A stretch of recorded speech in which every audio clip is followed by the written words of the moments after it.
Good morning दोस्तों। आज हम शुरुआत कर रहे हैं अपने गौमुख तपोवन ट्रैक की और इस ट्रैक में आज हमारी मंजिल है चीर बासा कैंप साइट। ये ट्रैक स्टार्ट होता है गंगोत्री से, जिसकी दिल्ली से दूरी है करीब 525 किलोमीटर।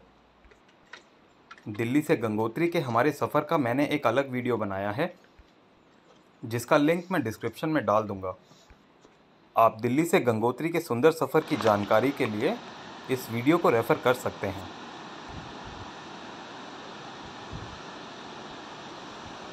दोस्तों, ये ट्रैक मैं इंडिया हाइक्स के साथ कर रहा हूँ, जो इंडिया की सेफेस्ट ट्रैकिंग ऑर्गेनाइजेशन मानी जाती है। ट्रैक्स तो मैंने पहले कई किए हैं, पर इंडिया हाइक्स के साथ ट्रैकिंग का ये मेरा पहला अनुभव है। इंडिया हाइक्स का विज़न एवरीवन मस्ट ट्रैक मुझे बहुत अच्छा लगता है। दोस्तों, गौमुख तपोवन एक 19 किलोमीटर लंबा ट्रैक है और इस ट्रैक में 3 पड़ाव हैं। गंगोत्री से चीरबासा, चीरबासा से भोजवासा, भोजवासा से गौमुख और अंत में आप गौमुख से तपोवन की चढ़ाई करते हैं।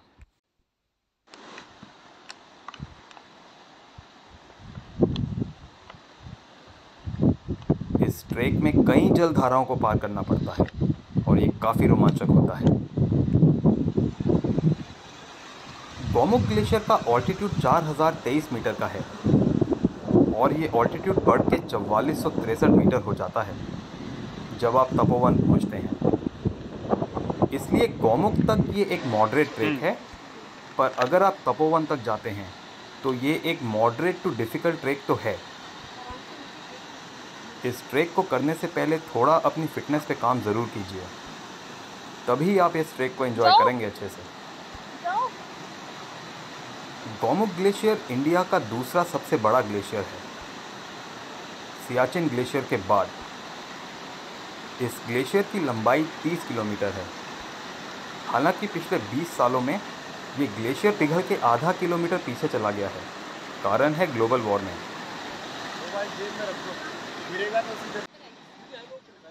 गंगा नदी 2 प्रमुख नदियों के संगम से बनती है, अलकनंदा और भगीरथी।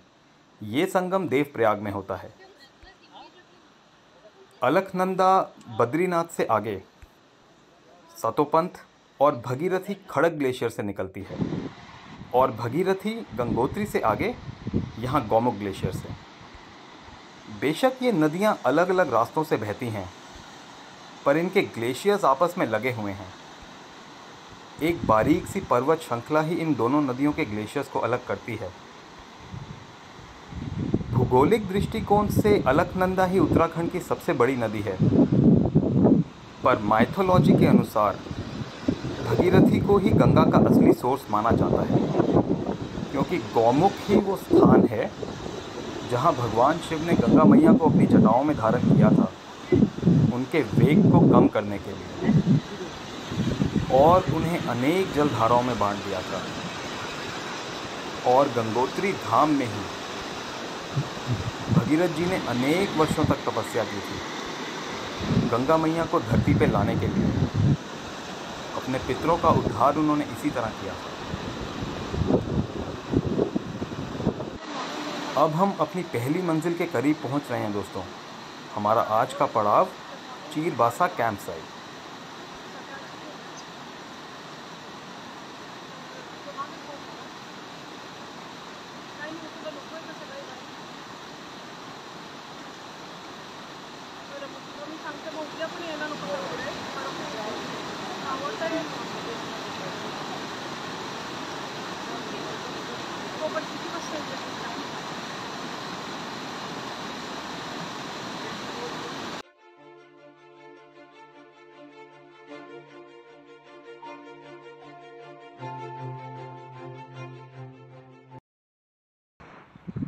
दोस्तों, कल हम गंगोत्री से चीरबासा तक गए थे और आज हम बढ़ रहे हैं चीरबासा से भोजवासा की ओर।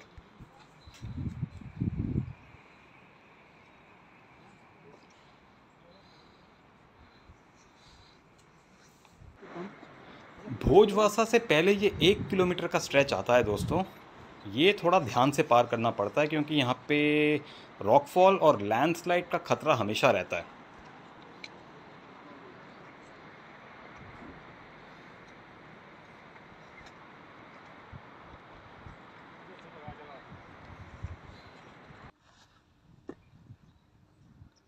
तो दोस्तों हम पहुंच गए हैं भोजवासा। ये एक छोटा सा पहाड़ी कौवा हमसे भागता हुआ, काफ़ी सुंदर है। छोटी सी पीले रंग की चोंच है इस कौवे की, और इतना काले रंग का कौवा मैंने कभी नहीं देखा इससे पहले। ऐसे लग रहा है जैसे ऊपर वाले ने काली ग्रीस पोत दी है इसके ऊपर।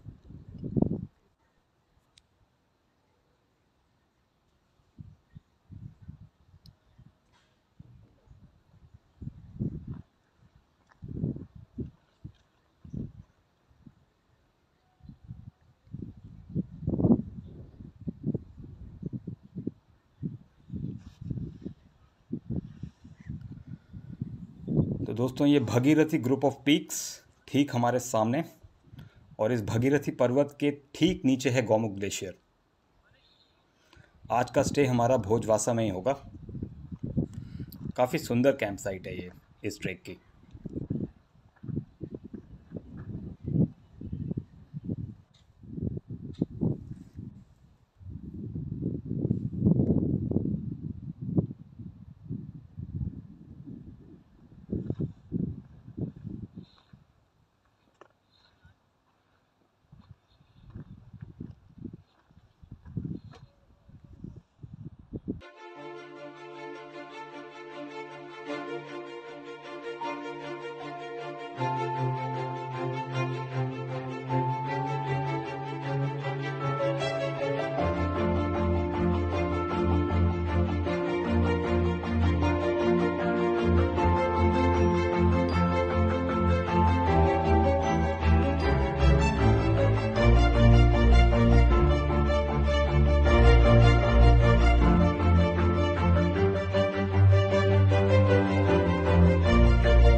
भोजवासा एक बहुत ही मनमोहक कैंप साइट है। चारों ओर हिमालय की ये बर्फीली चोटियाँ, और साथ में बहती ये भगीरथी की निर्मल जलधारा।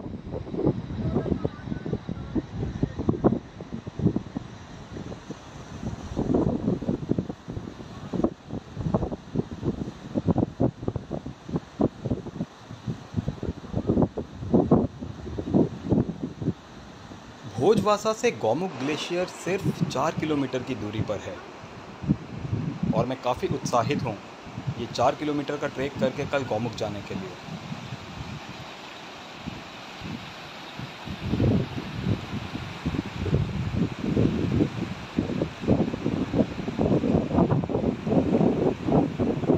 गंगा इंडिया की सबसे बड़ी और सबसे पूजनीय नदी है।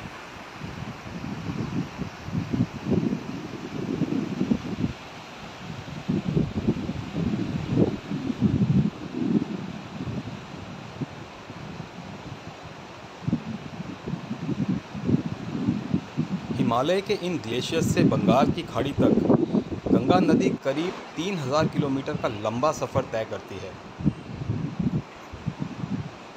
गंगा नदी भारी मात्रा में अपने साथ काफ़ी सिल्ट लेके आती है, जो हमारे देश के मैदानी इलाकों को काफ़ी उपजाऊ बनाता है, जहाँ से भी ये बहती है।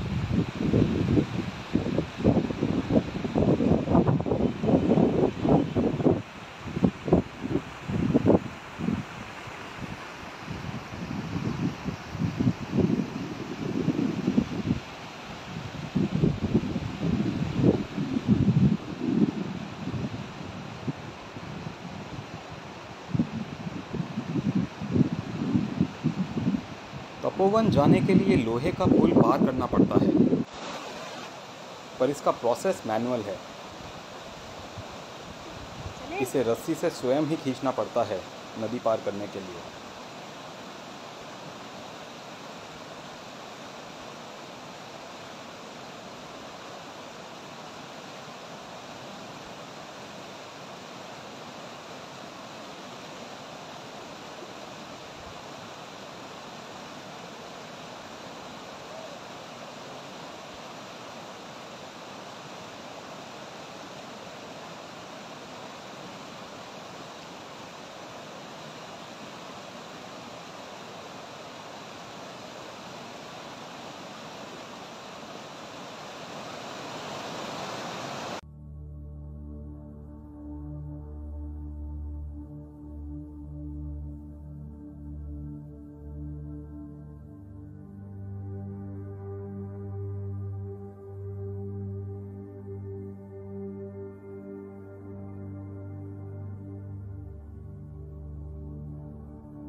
पहाड़ों में मौसम कभी भी बदल जाता है।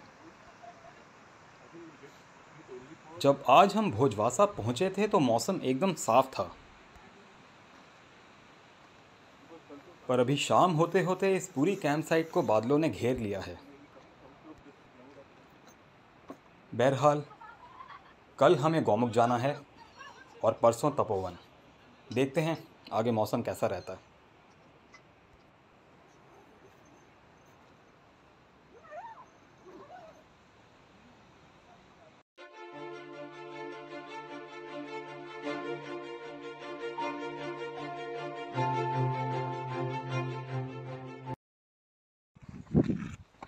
तो आज है हमारे ट्रैक का तीसरा दिन और आज हम बढ़ रहे हैं भोजवासा से गौमुख की ओर।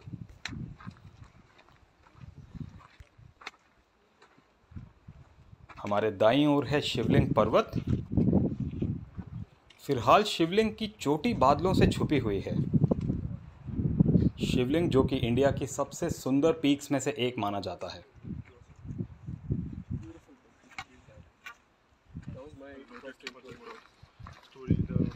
Story of philosophy, right?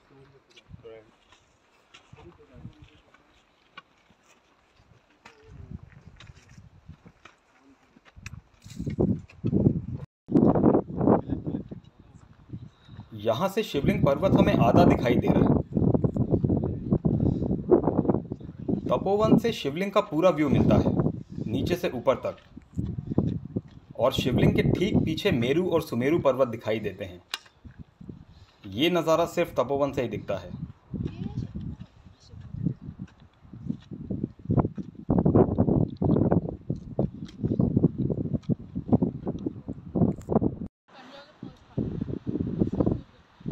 दोस्तों अब हम पहुंच रहे हैं गौमुख ग्लेशियर।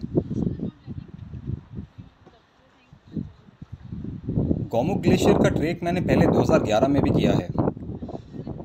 हिमालय में ट्रैकिंग का मेरा शुभारंभ 2011 में ही हुआ था, पर उस दौरान किसी कारणवश मैं तपोवन तक नहीं जा पाया था। इस बार इस ट्रैक पे दोबारा मैं तपोवन जाने के इरादे से ही आया हूँ।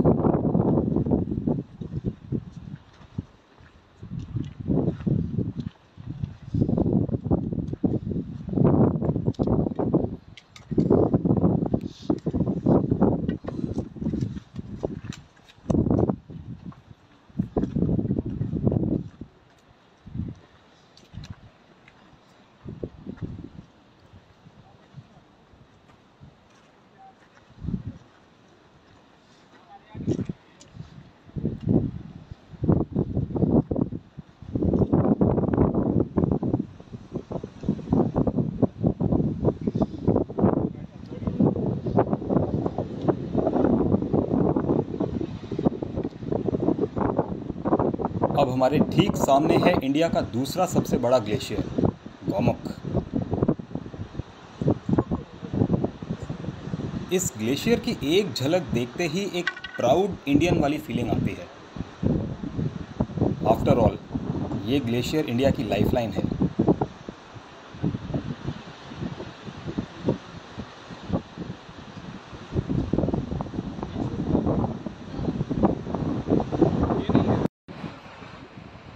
गंगा नदी से हमारी धार्मिक आस्था जुड़ी हुई है।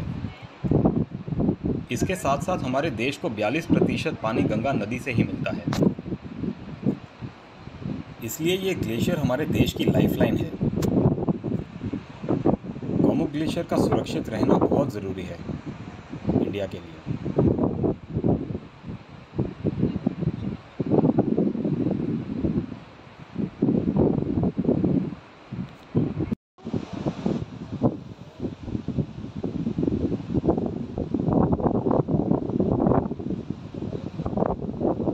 इनकी तरफ देखो मत, अगर इनकी तरफ देखो ना तो ये भागते हैं।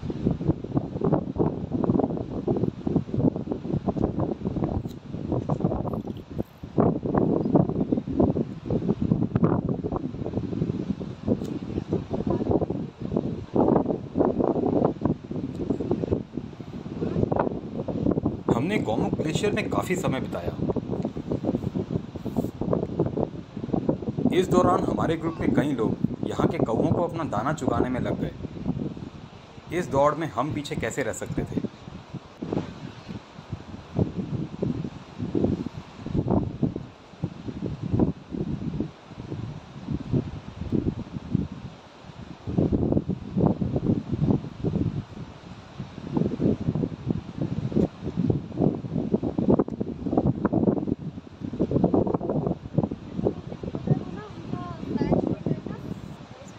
वो सनग्लासेस का है।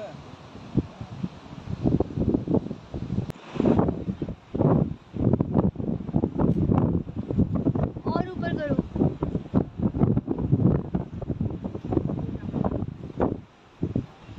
ओके, वो आया था पता है, अब आ रहे हैं, वेट। हाँ,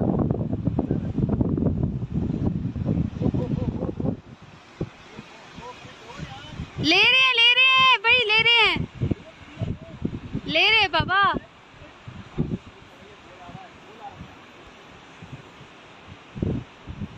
इन पहाड़ी कौवों ने हमारा दाना चुगा या नहीं, ये जानने के लिए मेरा फीडिंग हिमालयन क्रोज वाला वीडियो ज़रूर देखिए।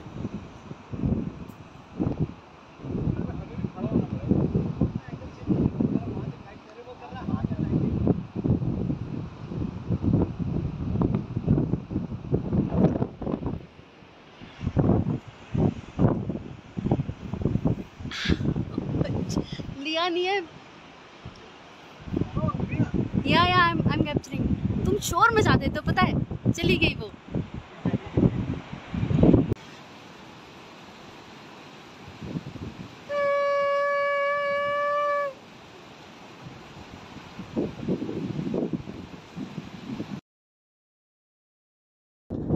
दुर्भाग्यवश तपोवन जाने की अनुमति किसी भी ग्रुप को नहीं मिल रही है, खराब मौसम का अंदेशा होने के कारण। इसलिए अब हम भोजवासा वापस लौट रहे हैं।